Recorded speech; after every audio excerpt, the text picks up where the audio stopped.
It's movie time, and we're back again with movie time. Hey, everybody, how you doing? I'm your host, Grayson. Hopefully that you had a wonderful week, and happy Friday movie time. And with me tonight is my co-host, Olaf. Hey, Olaf, how you doing? I am doing fantastic. It's been another great day in the wonderful state of Indiana, and been one of those lovely, I don't know, 900-degree days, and humidity was like 400%. Nice. Great day to stay in air conditioning, but yeah, I don't get to do that. I work Mm, outside, so yeah, it was a lovely day. But it's been a good day, long day, but it's over, and now I get to sit in the AC. Woohoo! very cool. And that means literally very cool. Yes, very cool. Much cooler. Yes, it's like, and it's been a really fantastic day here as well. So it's like tonight we have a jam-packed episode of Movie Time. Just when we thought that it's like we couldn't get any more jam packed, we have.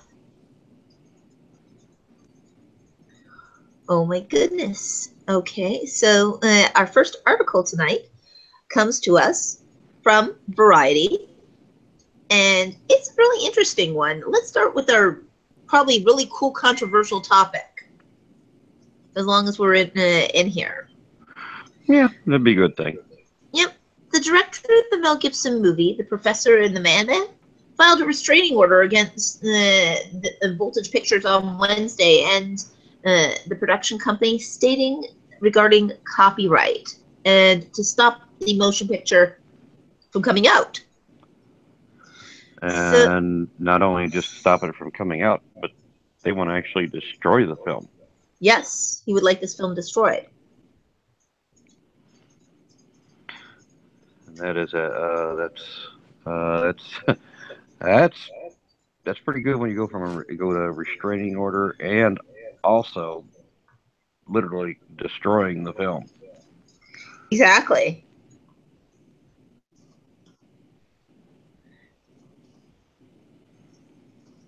Let's see what And is. very true.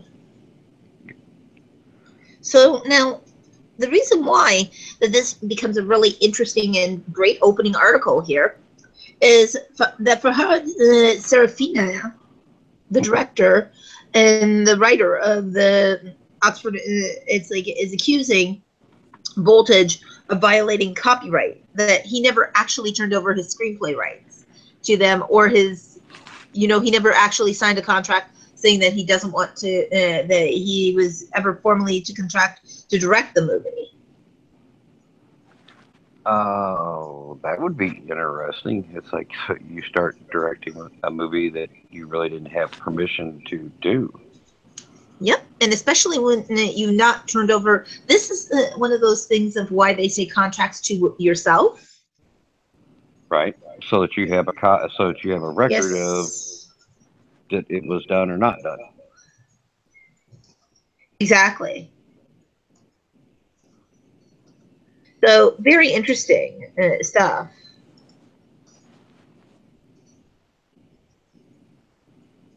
And so this brings a very controversial story into this. Not only does it bring up a copyright thing, but it brings up a contract to oneself. Okay, if you are producing a movie with Voltage is a distributor. They're not only a financing place; they are a distributor as well. Hmm. This is again like we had made mention of on Wednesday's show, on the show that you were reviewing, about dropping the ball, lawyers dropping the ball. We had talked about this a lot Right. of that not having all I's dotted and all T's crossed. Now here is where the problem in lies. If he did not make a contract with himself, then this movie got made and he directed the picture, but he doesn't like the way that it was portrayed for whatever reason by the distributor. He's alleging that they refused to shoot sufficient scenes at Oxford University and ultimately took the pick away from him. So basically, what they're saying, what Safina is claiming is that he was basically kicked to the side, Right. Because and because he, like you said, his voltages, uh, or whatever they showed of the clips and stuff that they showed of the film, didn't really reflect what he thought it should be. Yes. So there was, he took, they took the voltage, took the existing footage and pieced it together themselves without any vision or input. So, and he never authorized them to do it, to make their version of the film. So that's what Parham says in his you know declaration, is that he didn't tell them they could do that. They took his movie, chopped it up, made it into something else that wasn't what he wanted, and then Yep. tried to sell it. What they screened it at for agents at UTA and CAA and over the summer, and also we're shopping the film out at Cannes Film Festival and Toronto Internet, the Toronto was that TIFF, Toronto International Film Festival, and then tried to sell it to Netflix. Yep. Oops. Yikes. So this is one of those things of also, there's several fold into here. It talks of copyright, Right. potential copyright infringement. It also talks and speaks to, again, lawyers not looking at contracts and going over all the scenarios of the deal. Now, we had talked about this on Wednesday about a little bit about lazy lawyering and stuff like that, when you don't look at the agreements and Yeah, it's not a good idea to just assume that it's a standard movie contract or whatever, because there's no such thing as a standard movie contract. Each movie is going to have different stipulations and different things that whoever wrote it and the producer and director is different. They're going to have different ideas of what they want to do. So that's why you have a contract and it all written out. yeah. And this kind of reminds me a little bit of a case a while back in regards to also clearances. This is another thing that had been talked about. This brings up another issue as well, which is clearances. Why did Voltage not go through, or Mel Gibson's company not go through clearances on this to make sure that this was covered? Yeah. Oh, right. And like you said, to make sure that it was covered, and then it was okay to say, "Hey, we're going to take these clips and put them in this order, and this is how we're going to sell the film." Yeah. Uh, Well, they just also, did it and didn't check with anybody. exactly. So what this tends to tell me is that there is now another trend in regards to the industry, and that is, we believe we have a document between us, but Well, do we really? there's an old saying about that. It's called when you assume something. Yes. It's like you make an ass out of you and me. So that's one of those old sayings that holds true in a lot of things. If you just say, "Oh well, I assume we've got this," or "I assume you have this," an assumption is never, actually, an Yeah. assumption is never a good thing to do. No, it's never a very good thing to do. And in this particular case, not only does it do harm and damage, it can also, in this case, possibly stop a picture from coming out. Because whether it's like the court takes the injunction or doesn't take the injunction route, which is still yet been decided, it's like there's a flip flop on here of whether they do or don't acknowledge it.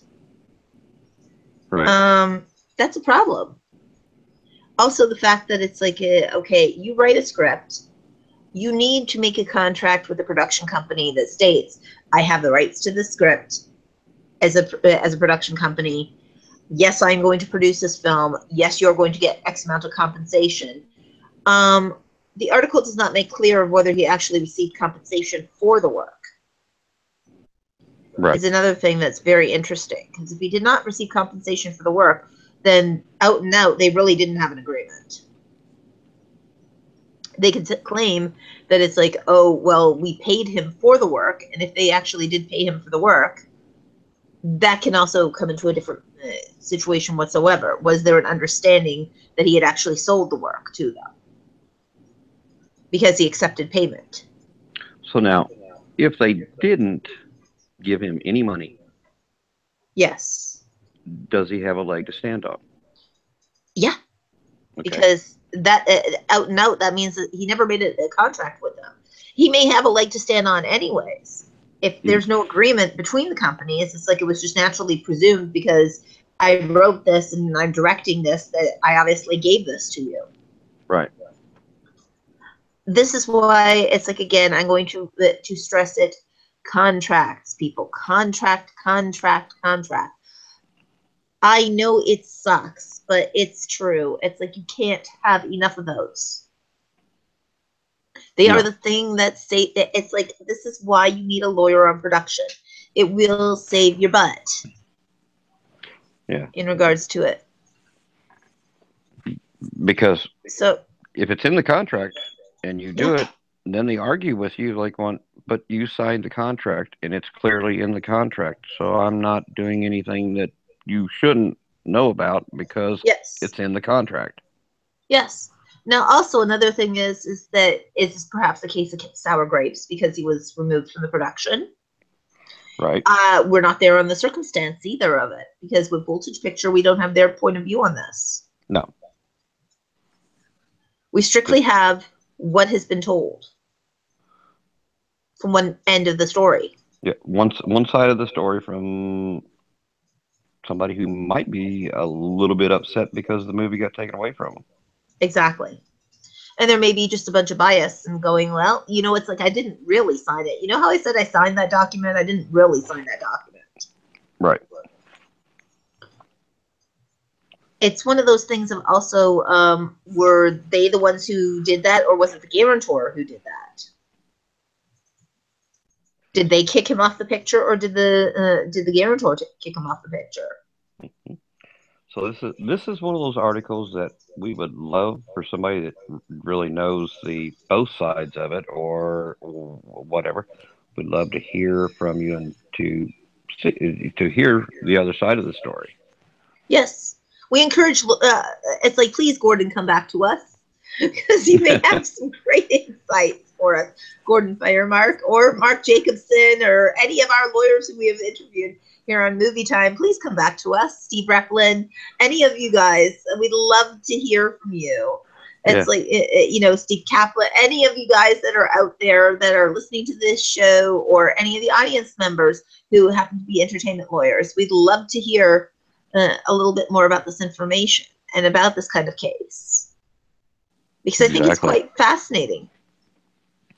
Yes, to see who is actually got the strongest leg. To see who's standing on the strongest leg in this case. Yep, and I can't wait to see really what the result of this is. Yeah, it's like waiting on pins and needles. Yep. Now. Are we? It's like, so are we? It's like that's got that one pretty well taken care of. We're ready to go on to the next one. Indeed.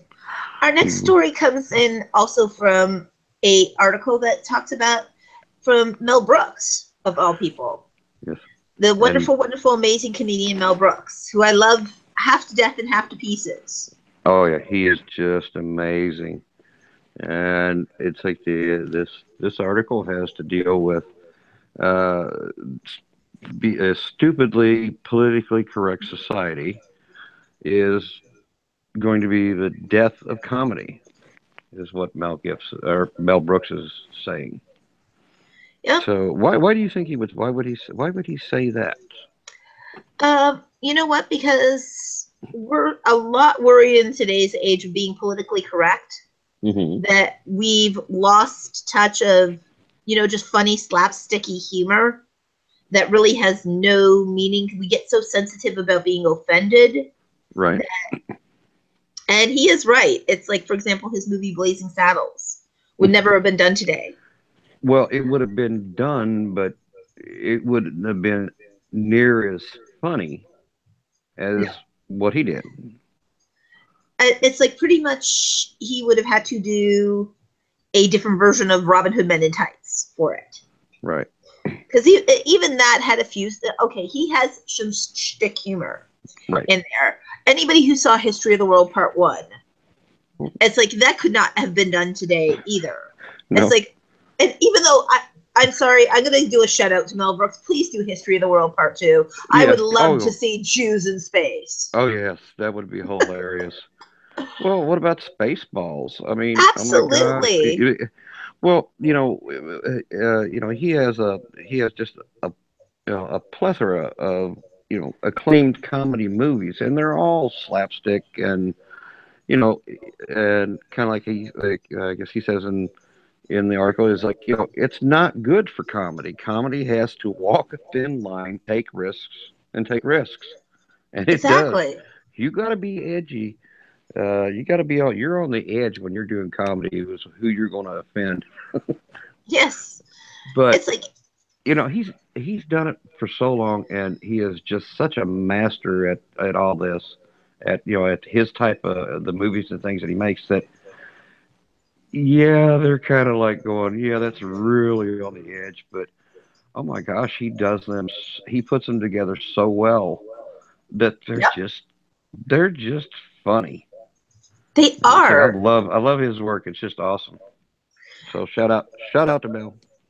Shout out to Mel Brooks, absolutely. And please, Mel Brooks, it's like, please, I'm begging you, History of the World Part 2 and Spaceballs 2. I Oh yeah, know may Bill Pullman, may he rest in peace, but it's like at the same time, it's like, and some of the other characters that are in there, Dick, it's like Dick Van Patten and etc. It's like, you know what? It's like have Daphne Zuniga have her daughter. right, It's like go with a different story in that direction. It's like Lone Star has left her on on their planet, and it's like is now going off, on a space adventure, and Barf has already passed away because he lived past his dog years right, and stuff. So it's like now they have a cat, and it can be called Hairball, half right. cat, half human. Yep. I It's love. I love the other quote that he has in there. Is like, comedy is the lecherous little elf whispering in the king's ear, always telling the truth about human behavior. yeah, it's true. But honest to goodness, it's like if you think about it, even like the producers, all of that stuff, what he was also doing is slice of life satire Right. as well. Now, this is something that I have talked about as well. We're just too damn sensitive in this day and age. Not everything needs to be jumped on. No. It's like, I'm sorry, but you know what? It's like, yeah, you can offend some people, but it's like, seriously. Um, with Mel Brooks, it's like the way his comedy is, it goes across the board. It's not one of those things of the specific groups that he's targeting. Oh no.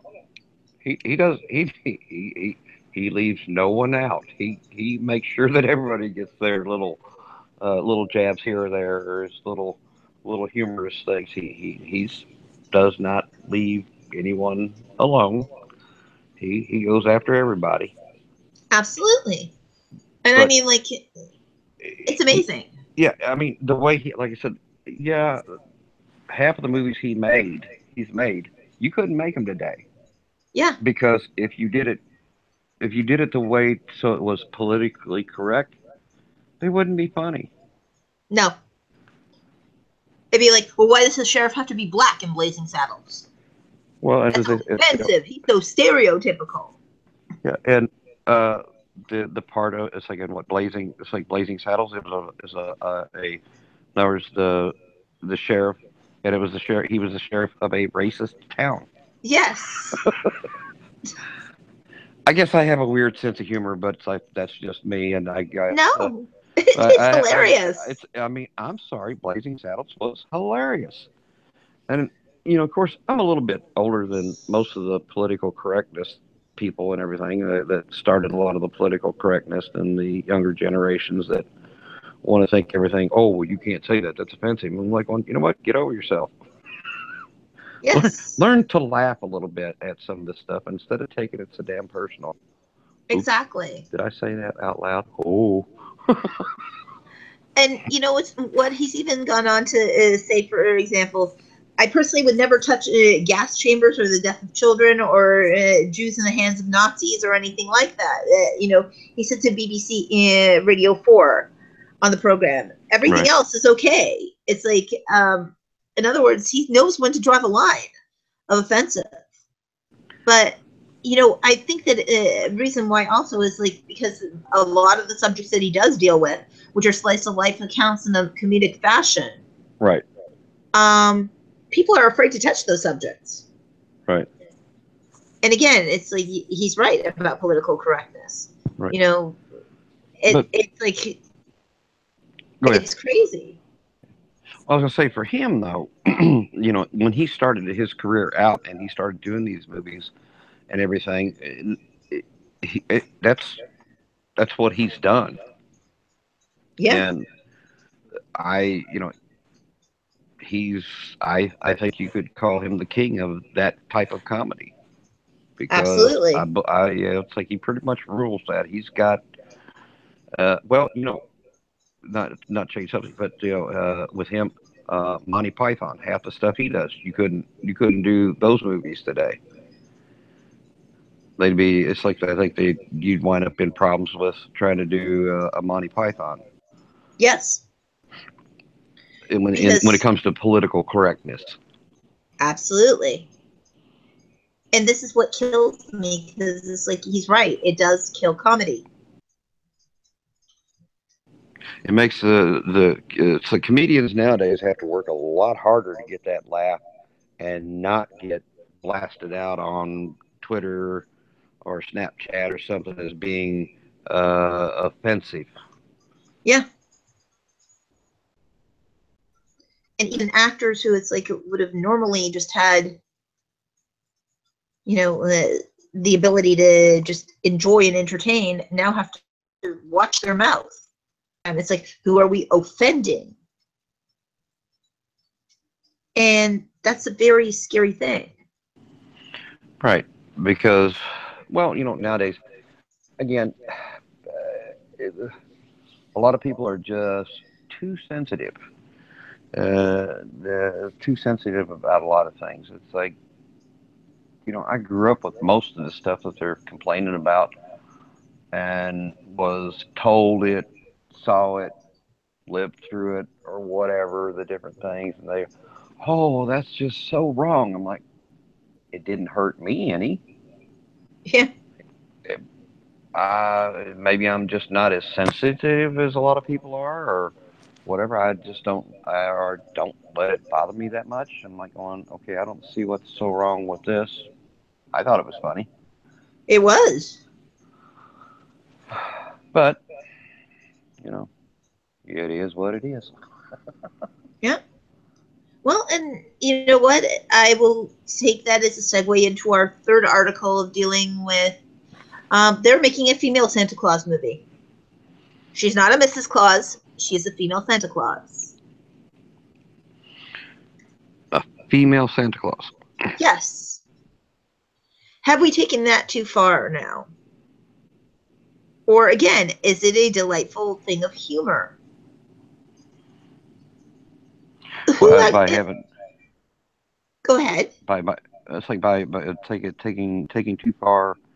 Um, it's like because of being a female Santa. Yeah, gender uh, taking it too far. Have we like suddenly taken Santa Claus to the extreme levels? We've had Santa who's been black. We've had Santa who's been gay. We've had Santa. It's like now Santa's a woman, and it's not Mrs. Claus. are we taking it to the extreme? I um I don't I don't know. As far as Santaing, of course, you know that I have a little experience with being Santa. Yes, just maybe a little. Just a little, I have a few years of being Santa. As far as I guess I would have to see, I guess I'd have to see more of what they're actually doing with the female Santa. I mean, is she just she's being no, she's playing the role as Santa, but as a female. Mm-hmm. She's doing the same things like the ho ho ho, Merry Christmas and everything else. Oh wait, I'm sorry, you can't say Merry Christmas anymore. It's uh, Happy holidays. Happy Holidays. And it's a huge. So okay, well there I just blew it. It's like because I said Merry Christmas because Yeah. that's not Well, politically correct. I know. Now, Olaf, we have to punish you. You Yes. you you have to stand for 1 minute in the corner and say, "I will Oh, not say Merry Christmas. I will not say Merry Christmas. I will not say Merry." it's like you. I'm sorry. I will always be politically incorrect because I will always say Merry Christmas. I'm so okay. As far as I am concerned, and I will put it out there for the record. I don't care if you say Merry Christmas, Happy Kwanzaa, Happy Hanukkah, whatever it is. The fact that you are acknowledging a person Right. and putting that they are celebrating a holiday and that you have actually turned around to acknowledge them is far more valuable to me than what it is that you say to me. If you say to me Merry Christmas, I'm not going to be going like, "Oh my God, don't you know I'm Jewish?" Of course So not. so I mean, I'll be like, "Thank you, I appreciate the and you too. Have a wonderful holiday." It's like I'm not going to be one of those like, "Oh my God, it's like you said Merry Christmas to me."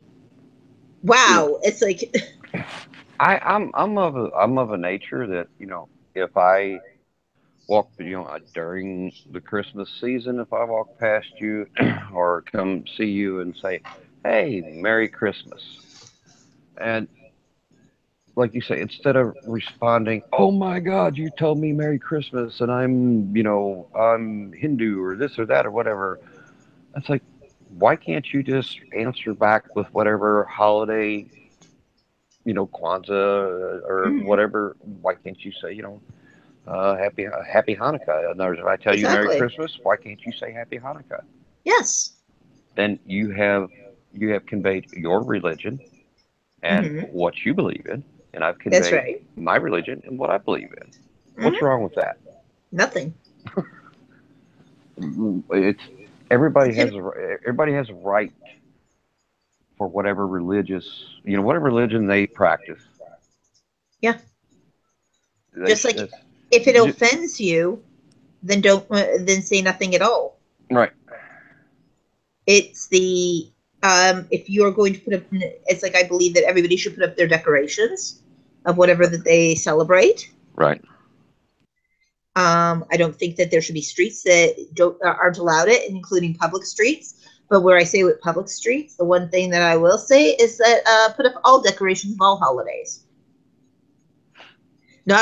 Do not only Christmas slanted, because not everybody does celebrate Christmas, and yeah, that can be considered to be insensitive, not offensive. hmm I have a couple of friends who don't celebrate Christmas, and I get around that time of year, I get kind of into it, so I kind of like, oops, sorry, I forgot. But Mm-hmm. hey, Merry Christmas. I don't celebrate Christmas. Oh, sorry, I forgot.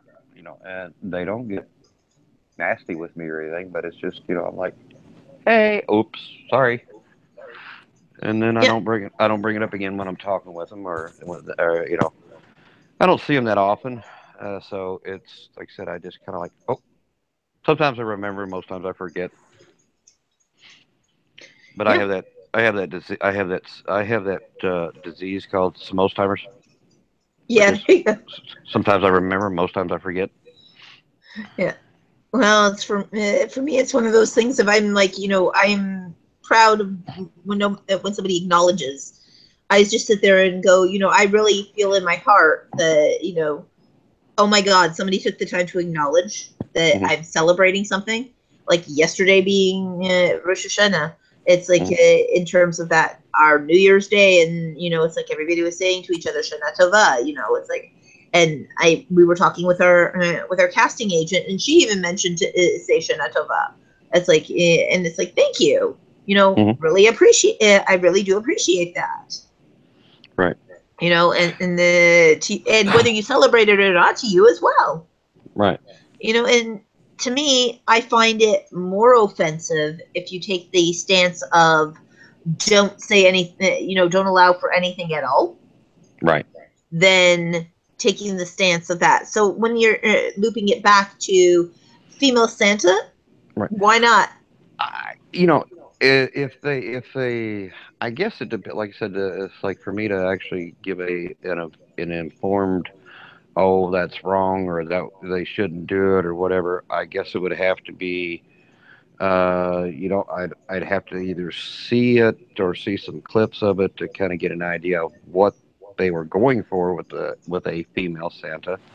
Yeah. If it goes along with the same, if it kind of goes along with a male Santa, but a little bit of a female flair to it, I don't really see a problem because Santa is known by many different names, Yep. and in different countries, he's not he's not the Coca-Cola Santa all over the world. In different Nope. parts of the world, he is different. In some places he's African American, and or Swahili or whatever. That's what he looks Yeah. like. So having a female Santa, yeah, why not? I don't, I don't, Yeah. I don't see it to be a big issue unless it becomes a female Santa that is, like overbearing and really pushing hard against the boundaries between men and women. Uh huh. I'm not quite sure how to explain it or to. Well, yeah. If it take it to the point of offending the actual spirit of what you're going for in the movie. Right. Yeah, exactly. Kind of like there's like, well, we'll throw in the one other big female movie that a lot of people were getting all irritated because they wanted to have a female only showing for it, and Yes. Wonder Woman, and I'm like, going, that sounds. I said to me, I'm like, huh, that's awesome because Wonder Woman was her own superhero. So Yes. why should people get offended because they want to have a special women only, or female only showing? That's right. Just like just like I said with this female Santa. So they're not calling her. They're not. She's not being called. Uh, Mrs. Claus. She's how is it? Like I didn't don't remember the article. What are they? How they are addressing her is just plain old, just Santa Claus. Yeah. Okay. Well, like I And said, as long as they don't take it too far off from a traditional Santa, then I don't think it should be that big of a. I don't think it should be a big issue because, like I said, very true. all over the world, Santa is seen and known by many different names, and different cultures.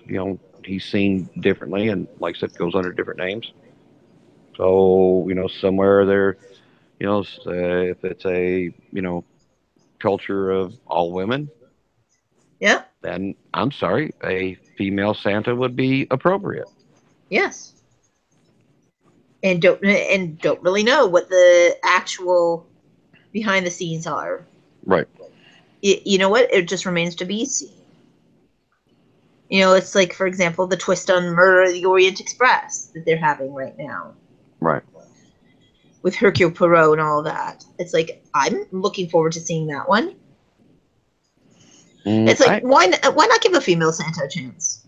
Yeah, like I said, if it, as long as they don't, as long as it goes along the same kind of, as long as it stays within the kind of the traditional Santa, you know, flair, Yeah, why not? exactly. And you know what? It makes for a great holiday movie. Hmm. So what I will say in regards to that, it's like, yeah, um, role reversals, gender reversals, if it's an appropriate, as we had mentioned on it on Wednesday, if it's an appropriate thing that it actually serves the story, why Hmm. not? Right. It's like, Hey, why not? I I got it. After they make that movie. It's like get Mel Brooks to direct a version Yes, of a female Santa. yes. There you go. A Yenta Claus. Yeah, there you go, Yenta Claus. Yeah, she goes around, matchmaking people. There you go.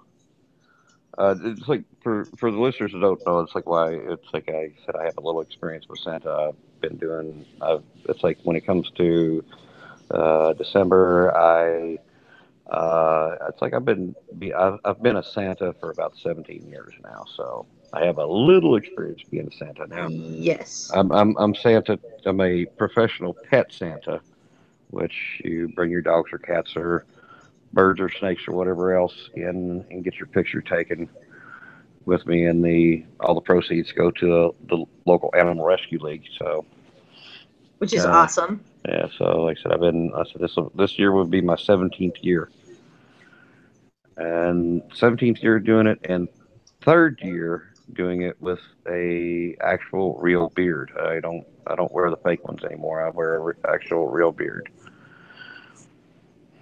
Nice. So I start preparing in June, letting my beard grow so it'll be nice for December. Yep. Very cool. So that'll be very nice. Hmm. So, which also, and it's like again, you're going to do Pet Santa again this year. Yes, like I said, this year will be my, I believe, 17th year. Nice. As when it turns December, it's like I generally turn my profile pictures to whatever it's like to a the previous year's Santa was like a picture. So and throughout the month of December, pretty much my profile pictures on Facebook and Twitter will be a Santa picture. Wow. So that'll be cool. Yeah. Now, that being said, it's like we have two more articles tonight also. And by the way, everybody go and look for him as Santa. And while I'm at it, just before we get into this next article, thank you, Ben Yenny, for that great mention this afternoon on your Facebook Live of Movietime. Oh, awesome! Thanks, Ben. Yeah, I told you we always acknowledge our fans and our peoples, and he provided a really great show last Wednesday and the previous Wednesday. So definitely you want to check it out. If you want to know anything about Production Next software, that is the show you want to see. He went down in detail on that. Yeah, that was an awesome interview. It was fantastic. Yep. Which it's interesting because then this gives a nice segue to something very weird of a story. Remember how we were telling you on Wednesday? We talked of a company dealing with stolen software potentially. On the story, this one is Nielsen looks for injunction against ComScore over TV ratings. I think it's overrated. You give it two thumbs down. Yeah, I think the TV ratings thing is just all overrated. Absolutely. Except in this particular case, they're saying that basically it's a service that targets the television market and uses proprietary technology and data that allegedly violates the contract. So they want to. So basically, Nielsen Holdings wants to prevent Comscore from using the technology to compete in the business of TV ratings. Nielsen has been the ratings standard, I think, since the 1950s? Yeah, it or well, but it's like weren't they? Didn't they start earlier than that? When it's like in the 40s, maybe? Maybe. I am completely uncertain. It's like neither you nor I were alive then. No. So I'm going to say at least maybe the 40s, 50s, etc. So they've been the standard in the industry of ratings. Now, we've also talked about this a little while back, all of us, about there really needs to be a new way to do a rating system because audience eyeballs doesn't necessarily mean demographic and doesn't necessarily mean show its popularity or not popularity. Right. How many eyeballs? Well, it depends on what's competing in that day. Like, or for example, I don't watch football. I deplore it as a sport. Or hockey. I deplore it as a sport. I don't want to watch it. So I'm not going to be part of the demographic image that Nielsen would be able to do that. I would be watching something else. Doesn't mean though that because somebody may like football and that they're recording the show, the other one that I would be watching at the time. Does that mean that how does that skew in the demographic category? Because if somebody believes that an alternative program to the one that they're recording catches their attention, it's not really an accurate rating system of how his show is doing in terms of popularity or non-popularity. Okay, this just in from the Nielsen Wikipedia. Yes.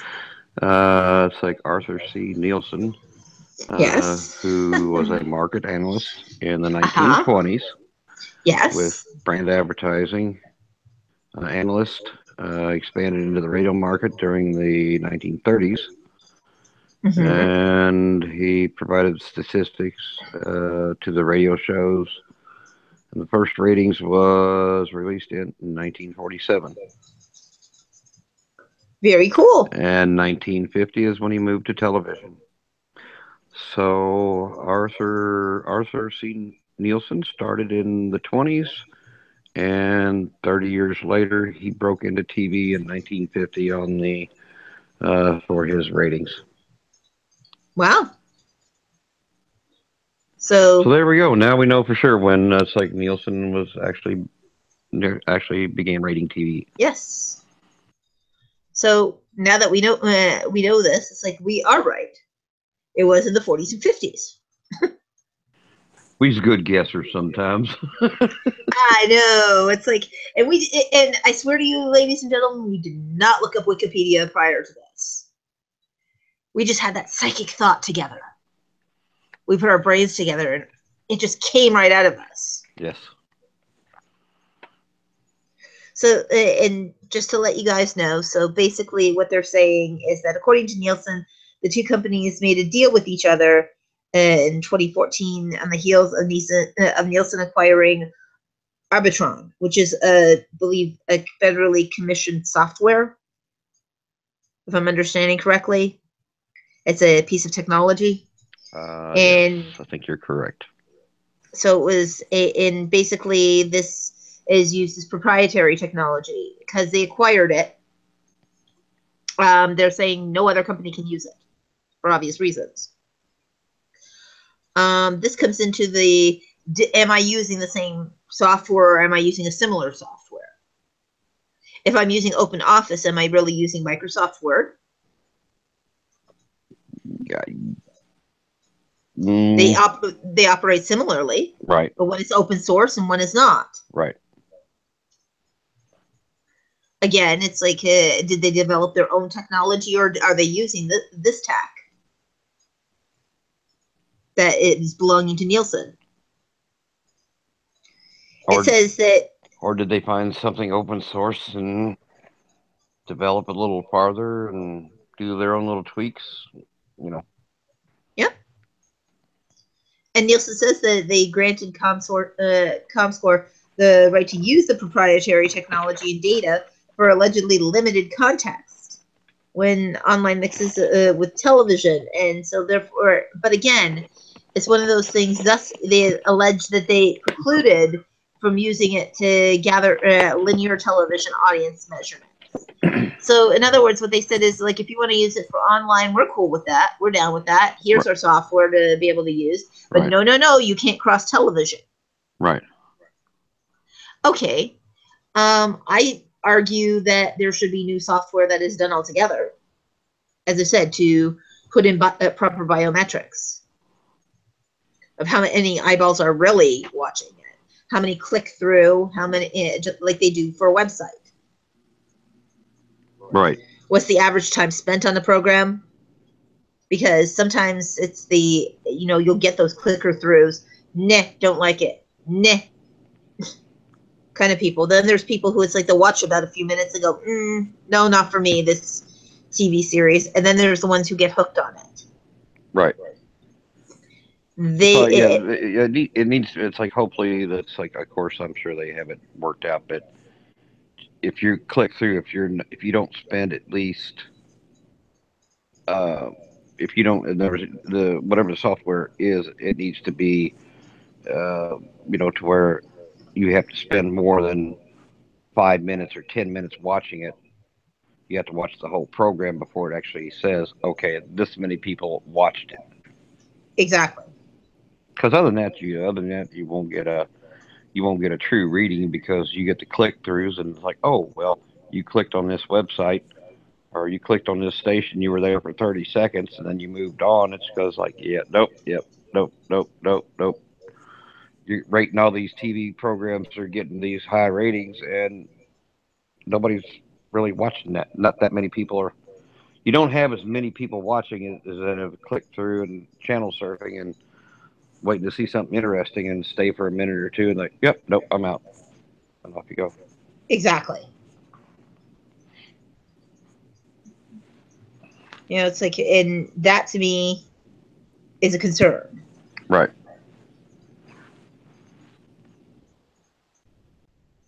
And that's something that a lot of us don't get. No, because you have to. It's like to get it right, and you know, like I said, I'm sure Nielsen has it corrected, and if this company is using a similar software, maybe they, maybe they're using part of Nielsen's, maybe they're not. That it's going to take a that's going to take a computer, that's going to take a programmer, if or take an unbiased programmer to go in and look at both programs and just see, yep, their software is identical to their software. The only difference is Yeah. they changed this from green to blue or something. Yep. And if Nielsen has patents on what they use, uh, you know, what is Yeah. it? What is it? Is it? I think it's only you need like a 10% change, and then it's not considered to be the same thing. Exactly. So you stop looking at all these. Every product you use has a patent on it, or Yeah. almost every almost I won't say everything does. The major majority of everything that you touch in a day's time has a patent on it. Yes. And you go to the store and you want to buy a new, let's say a new alarm clock. Yes. There's 100 different alarm clocks there. Every one of them's got patents on them, and Mm-hmm. they'll have 15, 20, 30, or 100 patents on Yep. them, but they could all look the same. And you know what? I'll honestly be, I'll be perfectly honest. You know what? I'm kind of looking forward to seeing a new kid in town coming in, because what it will do is then push Nielsen to have to be more accurate with their biometrics. Exactly. Then it does Exactly. become a competition, and then maybe shows might have a fighting chance, because sometimes Nielsen gets it wrong. Well, and it's like Nielsen for like they use so many households in the different areas. It's like different cities and different areas and things. They have or used to, I guess they still do, is there would be like a some sort of a special box that's Yep. connected on the house. And if you're a Nielsen family, you help to determine what is considered popular Mm-hmm. because they're looking at all these people that have this little box, special box on their TV, and whatever they watch, it sends it says, oh, they're watching this, they're watching this, they're watching this, and I don't know how sophisticated it is if it says they watched it for 5 minutes or they watched it the entire show. Yeah. I'm one of the ones, like I said, I'm guilty. During a show, a regular TV show, um, when it comes to the commercials, like there used to only be like a couple of commercials, then it went back to the show. Well, now there's like 8 or 10 Yeah. commercials, and it takes like 5 minutes to get through all the commercials. I get, it goes to commercial. I might flip to another channel for a few minutes to, just to see what else is on, and then come back to click back to the movie or the TV show that I was watching. Exactly. But now they're getting smart because I've noticed I don't have cable, so I just have regular TV. And I've noticed that if there's a commercial on the channel I'm watching and I flip to another channels, 8 out of 10 times that Mm-hmm. channel's running commercials. Yeah. So I can't get away from the commercials. Exactly. I want commercial free TV. And you know what? That's why the internet has come out on Netflix and things like that, because people have demanded commercial free TV. Yeah. It's like they run 15 10 minutes of the show, 5 minutes of commercial, 10 minutes of show, 5 minutes of commercial. I don't want 5 minutes of commercial every 10 minutes. Yeah. If it's an hour long show, give me 25 minutes of show, 5 minutes of commercial, Mm-hmm. and then the last 30 minutes of show. Yeah. I'm good with that. Yeah. Because that'll give me enough time to go pee Right. or grab food and be able to It's come like back. no, no, no, no, no, no. You didn't do it. It's like it's like you. It'll give you a chance to do a sit heg. Yep. That's right. I have to sit hey that. Very true. So yeah, it's like I'm looking forward to seeing what this shakes up. And again, this is another one of those lawyer things that we are encouraging another lawyer to come to our show, since we've had all of these wonderful controversial shows. Right. Come on, lawyers, come on in, and or you can write us as a fan letter. Right. We lives the fan letters. Right. And the lawyers can come in as long as they're not going to hand us a piece of paper and go, "You've been served." Just Yes. Or you fired Movietime. you've been Yes. very, very bad. We're gonna take. We go. You're gonna. You need to take care of this. You've been very, very bad. Oops. Yes.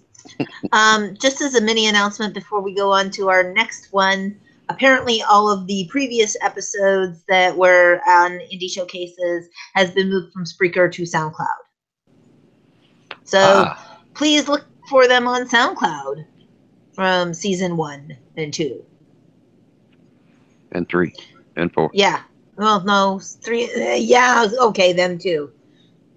All of them. Oh, So 5.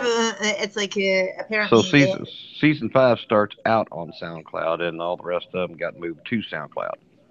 season 4 actually remained on independent of SoundCloud. Ah, okay. And 5. It's like if you want to look for those, you come here on our YouTube channels and Ah, also our okay. 16 other podcasting channels who have picked us up. Woo. I'm sorry, Spreaker, to see you go. Mm, We will miss you, but you will probably catch us then in the future on Audible. there you go. So look out for us on Audible very, very soon. Which brings us to an interesting final article tonight that I was like, wow, when I heard about it. Cecil Fraud Cortez, David Lynn, and others, including Fox CEO James Murdoch, chime in on the outlook of the UK TV industry post-Brexit. Would you like to explain to everybody what Brexit is for those who do not know, Olaf? Uh, And no, it's not a breakfast cereal. okay. Well, you got me then because that's what I thought it was. Nope. And as much as we would love that, but Brexit is going to impact the UK. The UK is looking towards departing from the United Nations, from the UN to become their own selves. From the EU to become themselves. They're still part of the UN, the EU, the European Union. To become an independent little state, an independent little country, all on their own, floating in the middle of nowhere, and going through their own government, not owing to the EU. Now, some of it's bad, some of it's good. We laugh, we cry. We're not sure whether Brexit will or won't happen. It's like, I'm not sure whether it's a good or bad thing. I have not enough research on that to go with opinions one way or the other Right. than to say I lean towards not such a good thing, but hey, you know what? It's like I don't know the reasons behind it and all of that of why Brexit came into being, other than the fact that it's like they're paying money that they really shouldn't, and they think that they'll have a stronger economy on their own. And again, you want to study up on Brexit, there is plenty of articles on it. And I'm sure that Theresa May and all of the other rest of the government that's there will have tons and tons and tons of articles on their website. But that's not what we are talking about tonight. We are talking about the post-Brexit one and its impact on the UK TV industry. And the recurring topic of debate is the Royal Television Society of Cambridge convention this week. The panel titled All the World's a Stage. Cecil Kutaz, CEO of Fremantle, and David Lynn, who's president of Viacom, discussed the fallout of the last June's referendum in favor of Britain's exit from the European Union. So there you go. Although Brexit would make a good serial name, I do have to agree. Yeah, it would be. It's like, and after kind of let's say, but reading the article, I'm like, I'm not sure if it's a good thing, bad thing. I don't know if it's more bad than good, or I guess it's almost may have to be kind of a, well, let's see what actually happens, and it may they may decide that wasn't the best thing to do. I don't know. Like you say, there's not enough really research or not enough information really to really know which way it's going to go, whether it to be good or bad. No, I'm not going to judge it one way or the other of Brexit being a good thing or bad thing, because really there's not enough data for me that of my own research to know. I would have to live there. Right. It would be like suddenly California decides it no longer wants to be part of the United States. I don't live in California. I'm not sure what the mindset would be, other than going good on them for wanting to break off, but right. Whether it's actually a good thing or not, don't know. No.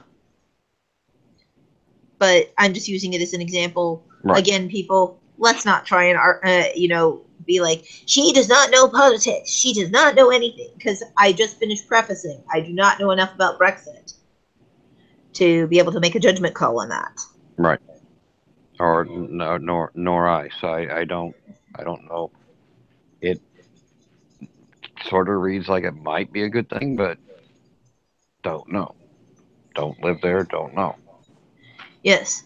And unlike our current administration, I'll admit when I don't know something and that I cannot give an intellectual opinion on it.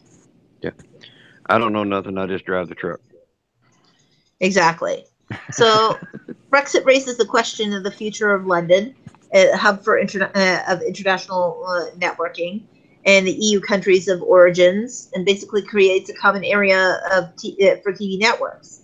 Now, if Britain leaves because the EU, this is going to be it may locate their headquarters to the continent to continue to be able to tap into the benefits of the pinnacle that the experts say. Right. But now, doesn't that, if they did that, would there be issues with talent, the talent agencies and stuff? Would there be some conflicts or issues? And wouldn't they be trying to get the best talent for them? Absolutely.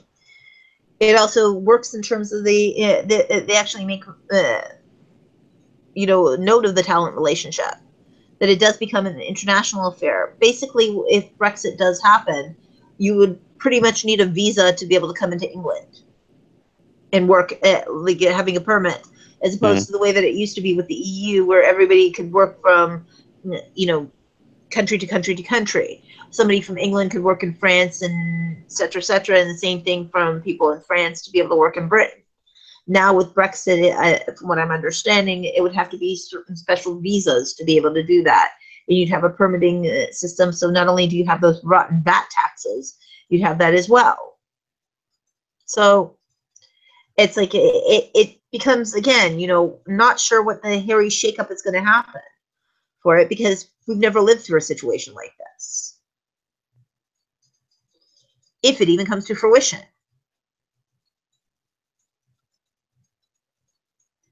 Right. So Yeah. It's like, yeah. Like I said, I don't know. Like, it's just not enough information to really give a truly informed decision yeah, or and opinion. exactly. Kutaz says that this is a global world in any way, shape, or this is a global world in any way, shape, and form, and the creative companies will benefit enormously from being part of the global economy. Um, Interesting points of view from different people, believing that it's like they can still all work together, even though they're trying to be separate. He signaled the culture secretary, Karen Bradley, signaled on Thursday that she was confident about the outlook on the UK and TV industry despite Brexit, and here to encourage the occasional cajole you to, and says, I have immense faith in you. So they're looking at a really positive outreach from this. Does it affect also? It becomes its own territory in terms of distribution. It becomes its own territory in programming.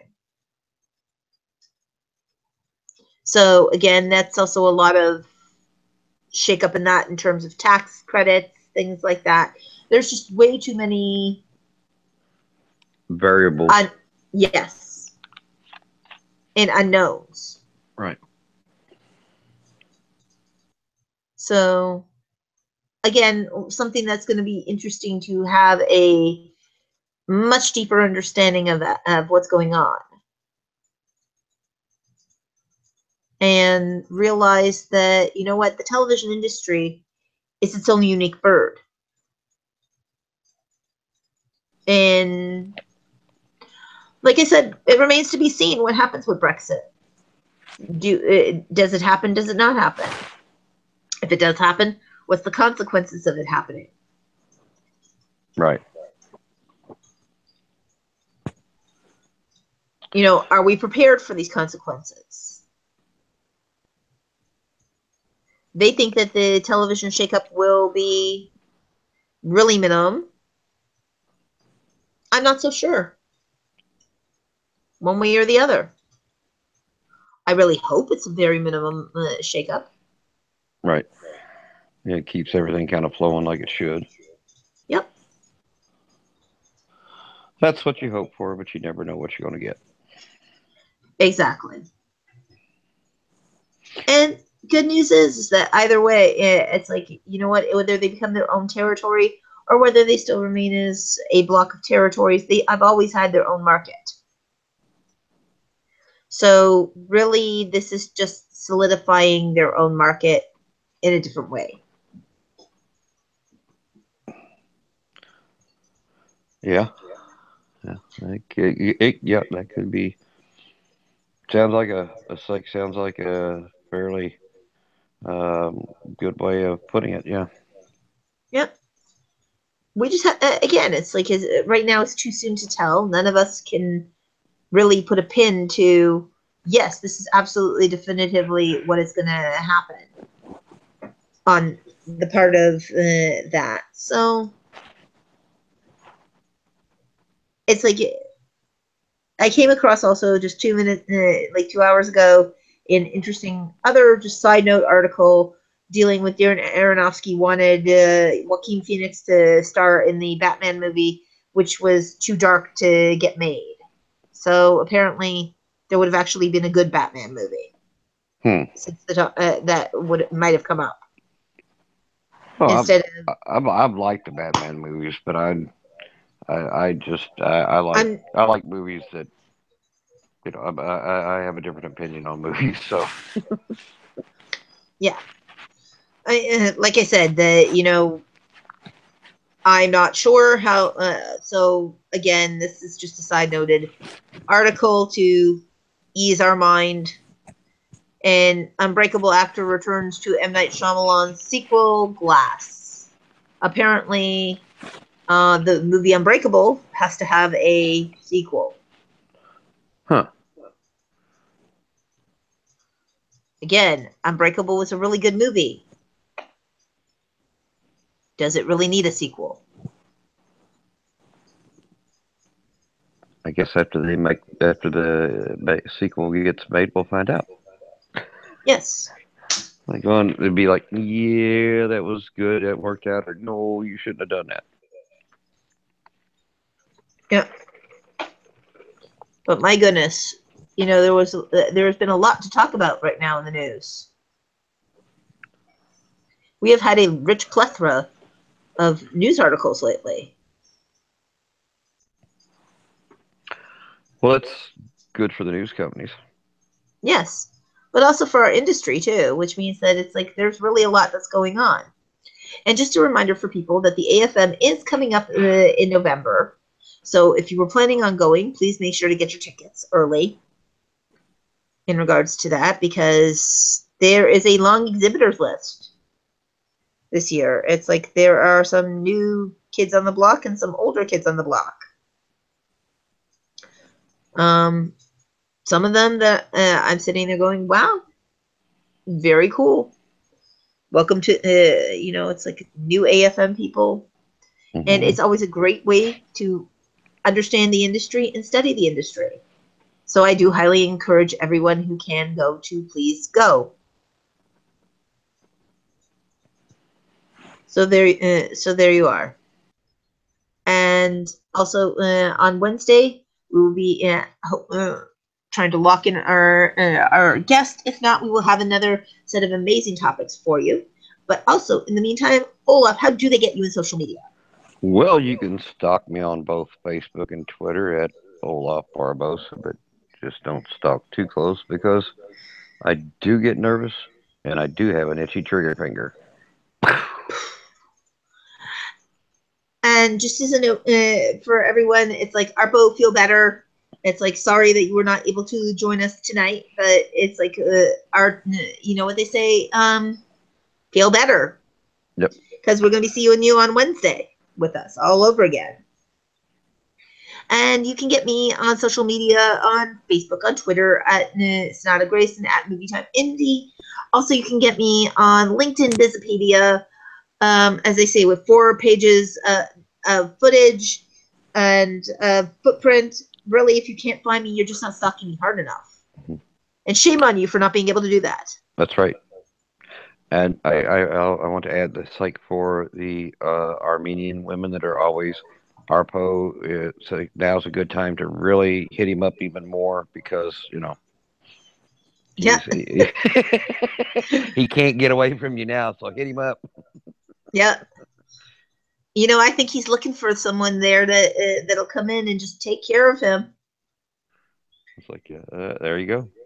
All that chicken soup and etc. Yeah. All right. Well, this has been another awesome, great show. It has, and it's like a look at us. We're like classic school, There the you two go. of us. It's like yeah, now for it's like the most recent listeners. It's like this kind of goes back to it's like the good old days when it was Grayson and I on the show and a guest when we had it. So it's like Yep, Arpo's an awesome host.